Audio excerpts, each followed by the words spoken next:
ராஜபக்ச அடிக்கடி சொல்லுவார், நீங்கள் பிரபாகரனை விட மோசமாப்பான்.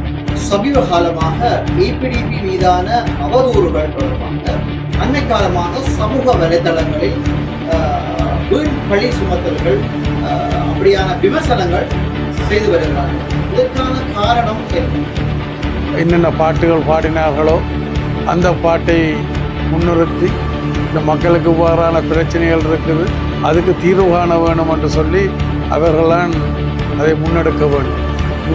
எந்த அரசாங்கம் ஆட்சிக்கு வந்தாலும் முதல் 1.5-2 வருஷத்துக்குள்ள பிரதான பிரச்சனைகளை தீர்க்க இல்லைன்னு சொன்னால் அது ஆறுன கஞ்சி பழங்கஞ்சியாக போய்விடும். ஆட்சியில் இருக்கின்றவர்கள் கவர்ச்சியான கொள்கைகளை அறிவித்து ஆட்சியை கைப்பற்றியிருக்கின்றார்கள். அழுதும் பிள்ளையை அவளே பெற வேண்டும் என்பது போல நாங்களாம் எங்களோட பிரச்சனைக்கு தீர்வு காண வேண்டுமே ஒழிய இலங்கை அரசாங்கத்தையோ அல்ல சர்வதேசத்தையோ நாங்கள் நம்பி பிரயோசனம் இல்லை. ஆனால் துரவஸ்தவசமாக அவர்கள் சொல்லி வந்ததை செய்ய முடியாமல் திக்குமுக்காடுகின்றார்கள். அப்போ இந்த சர்வதேசம் என்றது தங்களோட நிகழ்ச்சி நிரல்லாம் கோவிட்ல இருக்கக்கூடிய அரசியல் பயம் காரணமாகத்தான் சக அரசியல்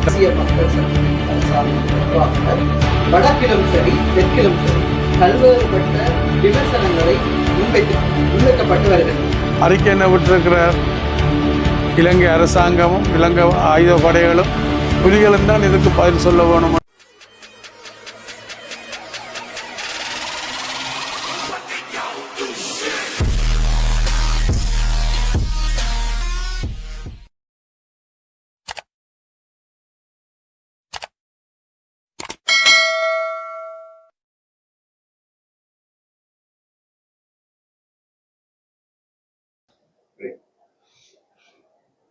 பல ஆண்டுகளுக்கு முதல் செம்மணி மனிதை புதைக்குடி எல்லாருமே பேசப்படுகிறது.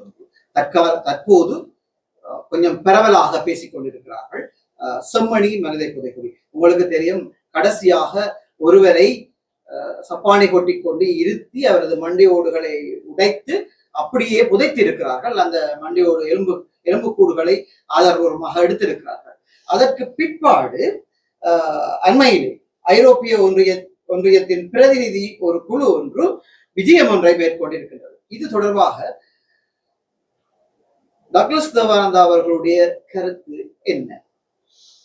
அதாவது இந்த நான் ஆரம்பத்தில் சொன்னது போல நாங்கள் ஒரு ஆயுத போராட்டத்தில் ஈடுபட்ட நாங்கள் பிறகு தேசிய நீரோட்டத்தில் கலந்து கொண்டு நாடாளுமன்ற ஜனநாயகத்துக்குள்ளால பிரச்சனையை தீர்க்கலாம் என்றதை நாங்கள் முன்னெடுக்கிற நேரத்தில் இவ்வாறான பிரச்சனைகள் ரொம்ப வந்திருக்கின்றது. அப்போ நான் இங்கே யாழ்ப்பாணம் விடுவிக்கப்பட்ட பிறகுதான் நான் இங்கே வந்து சேர்ந்த. நான் இந்த அலுவலகத்தில் இப்போ 30 வருஷமாக தொடர்ந்து இருக்கிறேன். அப்போ அந்த நேரத்தில் நூற்றுக்கணக்கான மக்கள் தினமும் என்ன வந்து சந்தித்தவ பல வகையான கோரிக்கைகள், பல வகையான தேவைகள். இப்போ அப்படி இருக்கையில் அதில் ஒன்று இந்த காணாமல் ஆக்கப்பட்டோர், காணாமல் போனோர் சம்பந்தமான பிரச்சனை வந்தது.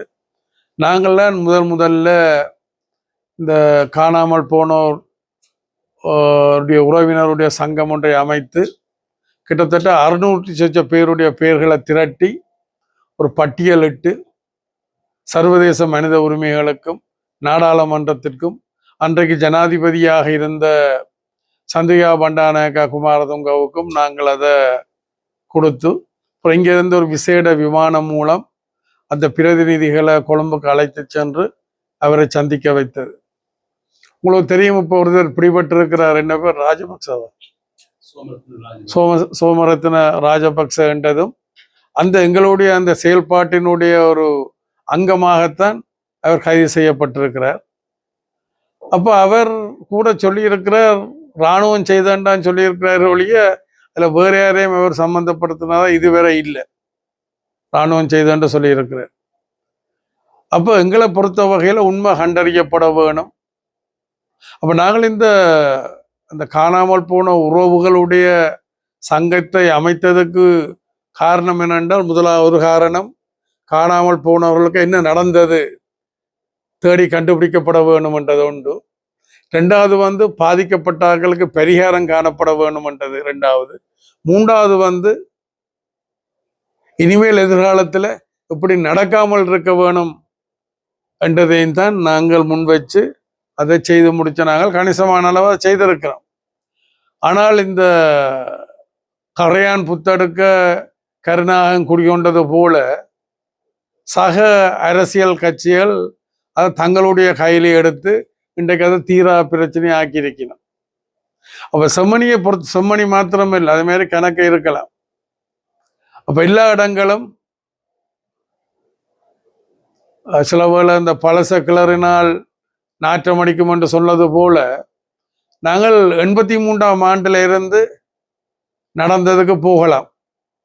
இப்போ செம்மணி மாத்திரம் இல்லைத்தானே, 83ஆம் ஆண்டுல இருந்து நாங்கள் அந்த போராட்டத்தை கிட்டத்தட்ட ஒரு ஒரு ஒரு ஆயுத போராட்டமாக ஆரம்பிக்கப்பட்ட காலங்கள்ல இருந்து எங்களோட மக்களுக்கு நடந்த, அதாவது சகோதர படுகொலைகளாக இருக்கலாம் அல்லது இனப்படுகொலைகளாக இருக்கலாம், எல்லாத்தையும் நாங்கள் ஆராய்ஞ்சு முடிவுக்கு வர வேணும். இப்போ இன்றைக்கு செம்மணியை பொறுத்த வகையில் என்னுடைய தம்பியார் கூட எனக்கு நெருக்கமான ஆட்கள் கூட காணாமலாக்கப்பட்டிருக்கிறேன். நான் அதையும் அறிய விரும்புகிறேன். இப்போ நான் இந்த இதழுக்களால் நீண்ட காலமாக போய் வந்தபடியினால் இப்போ என்னுடைய தம்பியாரை பற்றி என்னுடைய தகப்பனர் இறக்க மட்டும் என்கிட்ட கேட்டோன்றிருப்பார். பிரேமன என்னுடைய தம்பியாரை பற்றியா செய்தி இருக்கா, அங்கே கண்டது இங்கே கண்டது எல்லாம் சொல்லுவினோம். அதுபோல எனக்கு வேண்டிய ஆக்களுடைய காணாமல் ஆக்களுக்கும் இந்த உறவினர்களை எனக்கு எடுத்து கேட்பினேன். அப்போ உண்மை கண்டறியப்பட வேணும். அதைத்தான் நான் திருப்பி திருப்பி வற்புறுத்துறேன். தேசியத்திலேயும் இருக்கலாம், சர்வதேசியத்திலேயும் இருக்கலாம், உண்மை கண்டறியப்பட வேணும் என்பதுதான் என்னுடைய இது. நாங்கள் அதுக்கு முழு ஒத்துழைப்பு கொடுப்போம். அப்ப சில பேர் தங்களோட சுயலாப அரசியலுக்காண்டி என் மேல சேறு பூசினதும் உண்டு. இன்றைக்கு நான் இருக்கிற இந்த அலுவலகத்துல இங்கேயும் புதைக்கப்பட்டிருக்கன்னு சொல்லி ஒரு விஷமத்தனமான பிரச்சாரங்கள். ஒரு காலம் இந்த மகேசனுடைய மனைவியார் விஜயகலா அவ பிரதி கல்வி அமைச்சராக இருக்கைக்குள்ள ஒரு கருத்தை சொல்லியிருந்தார். தீவகத்தில் இருக்கக்கூடிய கிணறுகள் குளங்கள் எல்லாத்தையும் தூர்வார வேணும் என கிண்டி பார்க்க வேணும் என்று சொல்லி, அங்க இபிடிபியினுடைய ஆயுதங்களும் இபிடிபியால் கொல்லப்பட்டவர்களும் அங்கே இருப்பார்கள் என்று சொல்லி, அப்பொழுது நான் சொன்னேன், நல்ல விஷயம், நீண்ட காலமாக தீப்பகுதிகளில் இந்த குளங்களும் கிணறுகளும் தூர்வாரப்படையில் இந்த சந்தர்ப்பத்திலேயாவது தூர்வாரி கொடுத்தால் அந்த மக்களுக்கு அது பயனுள்ளதாக இருக்கும் என்று சொல்லி, அப்ப என்மேல கடந்த காலத்துல சுமத்தப்பட்ட அதை தொடர்ந்து நிகழ்காலத்திலேயும் திருப்பி திருப்பி அரைச்சு கொண்டிருக்கிற அந்த உருட்டல்கள் எல்லாம் உண்மைக்கு புறம்பானது. அதுல எந்த உண்மையும் இல்லை. கொலைகளுக்கு ஊடாக வன்முறைகளுக்கு ஊடாக பிரச்சனைகளை தீர்க்கலாம் என்ற நம்பிக்கை இல்லாமல் தான் நான் பிறகு இதுக்கு வந்தேன். இதுக்கு இலங்கை இந்திய ஒப்பந்தத்தை ஏற்றுக்கொண்டு அதை ஒரு சிறந்த ஆரம்பமாக முன்னெடுக்கலாம் என்று வந்தேன். துரவஷ்டவசமாக 2 தரப்பு கிடைச்சது. அந்த 2 தரப்பு ஒன்று அரசியல் காரணங்களுக்காண்டி தூக்கி எறிஞ்சிட்டது, மற்றதை சரியா பயன்படுத்தி கொள்ள. அதுக்கு பிறகும் யுத்தம் முடிஞ்ச பிறகும் நாங்கள் அதை முன்னெடுத்து நாங்கள் அந்த நேரத்தில் அன்றைக்கு இருக்கக்கூடிய தமிழ் அரசியல் கட்சிகள் என்ன சொல்லிச்சினோம், அந்த மாகாண சபையில் ஒன்றும் இல்லை, தும்பு கட்டையால கூட தொட்டு பார்க்க மாட்டோம் என்று சொல்லிச்சினோம். ஆனால் தேர்தல் அறிவிக்கப்பட்ட பிறகு அது இபிடிபியோட ஹைக்கில் போகுதுன்னுட்டு அவைகள் பாஞ்சு விழுந்து மக்களை உசுப்பேத்தி சூடேத்தி அதை அபகரித்து கொண்டுச்சினோம். அது குரங்கின் கையில் பூமாலையா போயிட்டது. என்ன நடந்ததுன்றெல்லாம் வரலாற்றுக்கு தெரியும். ஒருத்தர் மேல ஒருத்தர் குற்றம், தங்களுக்குள்ளே ஒருத்தர் மேல ஒருத்தர் குற்றங்களை சுமத்தி ஊழல் அது இதெல்லாம் சொல்லி உங்களுக்கு நடந்தது தெரியும். அப்ப இனி வருங்காலத்திலேயாவது இதை சரியாக முன்னெடுக்க வேணுமென்றதுதான் என்னுடைய எதிர்பார்ப்பு. எனக்கு நான் இன்னொரு சந்தர்ப்பத்தை பெறுறது. இப்ப நாங்களும் அந்த முயற்சியை செய்தர வேணும், நியாயமான முயற்சி செய்ய வேணும். சரி, மீண்டும் விக்ரமாதித்தன் என்பது போல நான் இன்னொரு முயற்சியில ஈடுபட்டிருக்கிறேன். அப்ப அந்த முயற்சி பலனளிக்கிற வகையில மக்கள் மத்தியில முணுமுணுக்கிறபடியினால் கலந்துரையாடுறபடியினால் மீண்டும் அச்சங்கொண்டு தேர்தல் அறிவிக்க முந்தியே சக அரசியல் தரப்புகள் பொய் பிரச்சாரங்கள் சிறு பூசுற வேலையில் ஈடுபட்டிருக்கிறார். இனி அது மக்கள் மத்தியில் ஈடுபடாதுன்னு நினைக்கிறேன். ஐரோப்பிய ஒன்றியம் ஏனென்றால் இப்ப நான் அடிக்கடி சொல்ற விஷயம்தான், இலங்கை அரசாங்கமா இருக்கலாம், இந்திய அரசாங்கமா இருக்கலாம், சர்வதேசமா இருக்கலாம். சர்வதேசம் நினைக்கல அது ஐக்கிய நாடுகள் சபையா இருக்கலாம், அல்லது ஐரோப்பிய யூனியனாக இருக்கலாம், நோர்வேயா இருக்கலாம், ஜப்பானா இருக்கலாம், பெரிய என்ன ஐக்கிய ராஜ்யமா இருக்கலாம். யாராக இருந்தாலும் அவர்கள் எல்லாரும் தங்களுடைய நலன்கள்ல இருந்தோன்னால் பிரச்சனையை பார்ப்பினோம். உங்களுக்கு தெரியும், இப்போ இந்த யுத்தம் முடிஞ்சு கிட்டத்தட்ட 16-17 வருஷத்துக்கு பிறகுதான் ஐக்கிய நாடுகள் சபை வந்தது. உண்மையா யுத்தத்துக்குள்ள வந்திருக்க வேணும், இல்லை யுத்தம் முடிஞ்ச கையோட வந்திருக்க வேணும். ஆனால் விரையில் என்று அவைகளுடைய நிகழ்ச்சி நிரல், அவைகளுடைய அஜெண்டான்றது வேறு. ஆனால் இன்றைக்கும் காசாவில் பாலஸ்தீனத்தில் மக்கள் துன்புறுத்தப்படுகினோம், கொல்லப்படுகினோம், பிள்ளைகள் எல்லாம் பசி பட்டினியில் அழுகினோம். அப்போ இந்த சர்வதேச சமூகம் இல்லை, இந்த ஐரோப்பிய யூனியன் அல்லது இந்த ஐக்கிய நாடுகள்ல அங்கே கூட கவனம் செலுத்த வேணும்.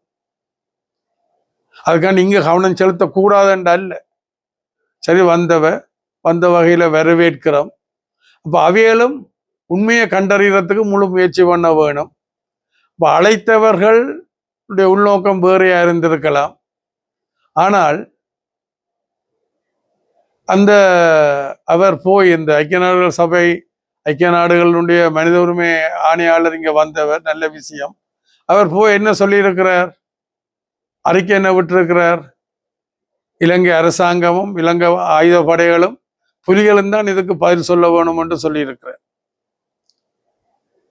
அப்ப இந்த உள்நோக்கத்தோட, வியாபார நோக்கத்தோட இந்த இதில் நடத்துகிறவர்கள், இது இந்த அரசு சார்பற்ற நிறுவனங்கள், அரசு சார்பற்ற நிறுவனம் அவைகளுக்கு ஒரு ஒரு ஒரு வியாபாரம் மாதிரி, வர்த்தகம் மாதிரி. அவைகளுக்கு ஒரு 100 ரூபா கிடைச்சால் 10 ரூபா தான் மக்களுக்கு கொடுப்பினோம், மிச்சம் 90 ரூபா தாங்கள் எடுத்துக்கொள்ளுவினோம், அது இதுண்டெல்லாம் சொல்லி. அப்போ அவைகளுடைய நோக்கம் இதுதான், பிரச்சனைகளை தீரா பிரச்சனையாக வச்சிருக்கணும். என்ற பிரச்சனை தீர்ந்துட்டால் அப்புறம் தங்களுக்கு அந்த வியாபாரம் இல்லாமல் போயிடும், எல்லாம் அந்த அரசியல் இல்லாமல் போயிடும். அப்போ மகேஸ்வரன் எவ்வாறு யாரால கொல்லப்பட்டார்ன்றது அங்க சட்டபூர்வமாக பதியப்பட்டிருக்கு. அவர் இன்னும் இந்த கொண்டவன் இன்னும் சிறையில தான். அப்ப அப்படி இருக்கக்கூடியதாக இபிடிபி என்று ஒரு, அப்ப அவைகள் ஏன் இபிடிபி என்று சொல்லினோம் என்றால், அன்றைக்கு யார் உண்மையா அவைகளுக்கு தெரியும், யார் உண்மையா சுட்டாண்டு பாதிக்கப்பட்ட உறவினர்களுக்கு தெரியும். அவைகள் அன்றைக்கு சொல்லியிருந்தால் தங்களோட உயிரும் போயிடும் என்றதும், மற்ற தங்களோட அரசியலுக்காண்டி தங்களோட வியாபாரத்துக்காண்டி இலகுவாக இபிடிபி என்று சொல்லி போட்டிருக்கணும். அப்ப இந்த சர்வதேசம் என்றது தங்களோட நிகழ்ச்சி நிரல்லாம் போவினோம்.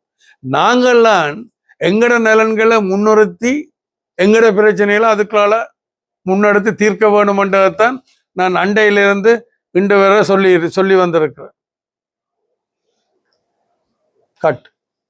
என்ன நான் சொன்னதனுடைய தொடர்ச்சியாக, அதாவது இந்த வடக்கு கிழக்குல ஆட்சியில் இருக்கக்கூடிய கட்சியினருக்கு வடக்கு கிழக்கு மக்கள் 9 ஆசனங்களை கொடுத்திருக்கின்றார்கள். அப்போ ஆட்சி தலைமை என்றதை விட இந்த வடக்கு கிழக்குல தெரிவு செய்யப்பட்ட அந்த கட்சி சார்பாக தெரிவு செய்யப்பட்ட அந்த நாடாளுமன்ற உறுப்பினர்களுக்கு பொறுப்பு இருக்குது. அவர்களால் இந்த பொறுப்பு கூற வேணும். அவர்களால் இந்த ஆட்சியாளர்களுக்கு மக்களுடைய பிரச்சனை, தேர்தலில் தாங்கள் என்னென்ன பாட்டுகள் பாடினார்களோ அந்த பாட்டை முன்னிறுத்தி இந்த மக்களுக்கு இவ்வாறான பிரச்சனைகள் இருக்குது, அதுக்கு தீர்வு காண வேணும் என்று சொல்லி அவர்களால் அதை முன்னெடுக்க வேண்டும். முதல் பொறுப்பு கூற வேண்டியது அவர்கள். அதே நேரத்தில் எந்த அரசாங்கம் ஆட்சிக்கு வந்தாலும் முதல் 1.5-2 வருஷத்துக்குள்ள பிரதான பிரச்சனைகளை தீர்க்க இல்லை என்று சொன்னால் அது ஆறுன கஞ்சி பழங்கஞ்சியாக போய்விடும். அப்போ இந்த அரசாங்கம் 2 வருஷம் ஆக போகுது. அதனுடைய இவையெல்லாம் அதை சம்பந்தமாகவோ அல்லது அதனுடைய தலைமை சம்பந்தமாகவோ சமூக ஊடகங்களிலும் சரி தனிநபர்கள் சரி ஒரு சேறு பூசுதல்கள் சம்பந்தமாக சேறு பூசிக்கொண்டு இருக்கிறார்கள். அந்த வகையிலே மக்களை, அதாவது ஒரு தேர்தல்கள் வரும்போது மக்களை வேறு திசையில் திருப்பும் வகையிலே இப்படியான சேறு பூசல்களை கொண்டு வருவது வழமையாக இருக்கிறது. அந்த வகையிலே நீங்கள் இப்படியான சேறு பூசல்களை அல்லது உங்கள் மீதானதோ அல்லது உங்களது கட்சி மீதானதோ இப்படியான பாரதூரமான பழி சொற்களை நீங்கள் எப்படி பார்க்கிறீர்கள்? நான் அடிக்கடி சொல்வது போல அல்லது ஏற்கனவே சொன்னது போல என் மேலே இருக்கக்கூடிய அரசியல் பயம் காரணமாகத்தான் சக அரசியல் தரப்புகள் அப்போ சக அரசியல் தரப்புகள் என்று சொல்லிக்கல நான் தனியாக வடக்கு கிழக்கில் இருக்கக்கூடிய அரசியல் கட்சியில மாத்திரமல்ல தென்னிலங்கை கட்சிகளும் இந்த வடக்கு கிழக்குல இருக்கக்கூடிய கட்சிகளுடைய கருத்துக்களை விளங்கி கொண்டு விமர்சிக்கிறேன் என்றால் நான் இப்போ ஆளுங்கட்சியோடு இணைஞ்சு செயல்படுகின்ற பொழுது எதிர்கட்சியில் இருக்கிறவர்கள் அதை செய்திருக்கிறார்கள். அப்போ இங்கே வடகிழக்கில் மாத்திரம் அல்ல, அவையில் அரசியலுக்காண்டியாவது செய்திருக்கணும். நான் திருப்பி சொல்கிற விடயம் என்னென்றால் நான் என்னுடைய கொள்கையில் என்னுடைய வேலை திட்டத்தில் ரொம்ப தெளிவாகவும் உறுதியாகவும் நம்பிக்கையோடையும் இருக்கிறேன். அது இன்னும் விடுபடே இல்லை. அப்போ நான் என்னுடைய மக்களுக்காக 24 மணித்தியாலமும் சிந்தித்து கொண்டு செயல்பட்டு கொண்டிருக்கிறபடியினால் நான் ஏனிய இந்த இதுகளை பற்றி நான் அக்கறைப்படுறதில்லை. ஆனால் அப்படி கதைகள் வரைக்கும் நான் அதுக்கு என்னுடைய பதிலை சொல்லி போட்டிருக்கிறேன். எனக்கு கொலைகளுக்கு ஊடாக வன்முறைகளுக்கு ஊடாக பிரச்சனையை தீர்க்கலாம் என்ற நம்பிக்கை எனக்கு இல்லை. இலங்கை இந்திய ஒப்பந்தத்துக்கு முதல் நாங்கள் ஒரு ஆயுத போராட்டத்தில் ஈடுபட்ட நாங்கள் ஐக்கிய இலங்கைக்குள்ள சமாதான சகவாழ்வு அன்றைக்கு காண முடியாதபடியினால் தென்னிலங்கையில் இருக்கக்கூடிய முற்போக்கு சக்திகள் அதுக்கு ஒத்துழைக்காதபடியினால் நாங்கள் முதல் யோசித்தது வடகிழக்கு மக்களுடைய பிரச்சனையை அதை நாங்கள் முதல் தீர்த்து கொண்டு அப்புறம் ஐக்கிய இலங்கைக்காக போராடலாம் என்றான் வெளிக்கிட்டது. அதுக்கிடையில் எங்களுடைய இந்த உரிமை போராட்டம் அழிவு சுத்தமாக மாறினபடியினால் நாங்கள் அதிலிருந்து விடுபட்டு வெளியில வர வேண்டி இருந்தது. அந்த நேரத்தில் இலங்கை இந்திய ஒப்பந்தம் என்ற ஒரு பொன்னான வாய்ப்பு கிடைச்சது. அந்த வாய்ப்புல அதை முன்னெடுத்திருக்க வேணும் என்றதான் நான் அண்டையிலிருந்து இன்று வரை சொல்லி கொண்டு வாரேன். இன்றைக்கு சக தமிழ் கட்சிகள் இணையமாக அந்த நிலைமைக்கு தான் வந்திருக்கணும். அது கூட கிடைக்குமான்றதும் கேள்விக்குறியாத்தான் இருக்கு. அப்போ அன்றைக்கு நாங்கள் அதை செயல்படுத்தி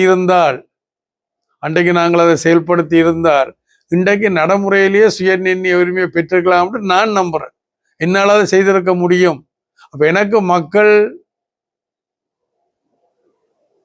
கூடின வாக்குகளையும் ஆசனங்களையும் தருவார்களாக இருந்தால் என்னால ஒரு குறுகிய காலத்துக்குள்ள எங்கட மக்கள் எதிர்கொள்ளுகின்ற 3 வகையான பிரச்சனைகள், 3 ஆணாக்கள். முதலாவதான மக்களுடைய அன்றாட பிரச்சனைகளுக்கான தீர்வு, 2வதான மக்களுடைய அபிவிருத்திக்கான தீர்வு, 3வதான மக்களுடைய அரசியல் உரிமைக்கான தீர்வு.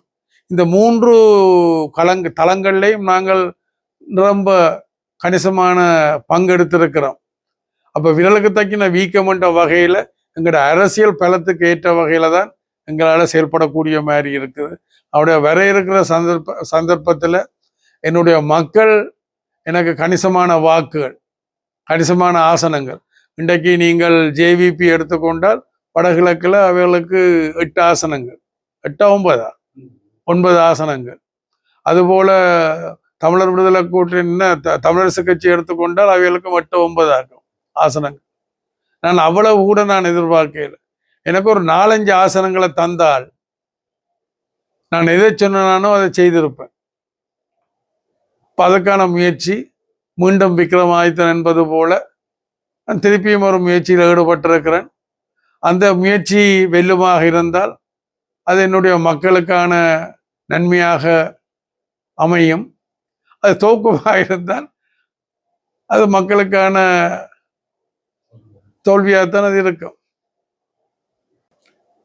நான் திருப்பி திருப்பி சொல்ற விடயம் என்னென்றால், அழுதும் பிள்ளையை அவளே பெற வேண்டும் என்பது போல நாங்களாம் எங்கட பிரச்சனைக்கு தீர்வு காண வேண்டுமே ஒழிய இலங்கை அரசாங்கத்தையோ அல்ல சர்வதேசத்தையோ நாங்கள் நம்பி பிரயோசனம் இல்லை. எனக்கு மக்கள் கணிசமான வாக்குகளையும் கணிசமான ஆசனங்களையும் தருவார்களாயிருந்தால், நான் இப்போ இன்றைக்கு ஜேவிபி கிடைச்ச 9 மாதிரி அல்லது தமிழரசு கட்சியை கிடைச்ச 9 மாதிரி நான் எதிர்பார்க்க இல்லை. எனக்கு ஒரு 4-5 ஆசனங்களை தந்தால் யார் ஆட்சிக்கு வந்தாலும் என்னால இந்த பிரச்சனைகளுக்கு தீர்வு காண முடியும்.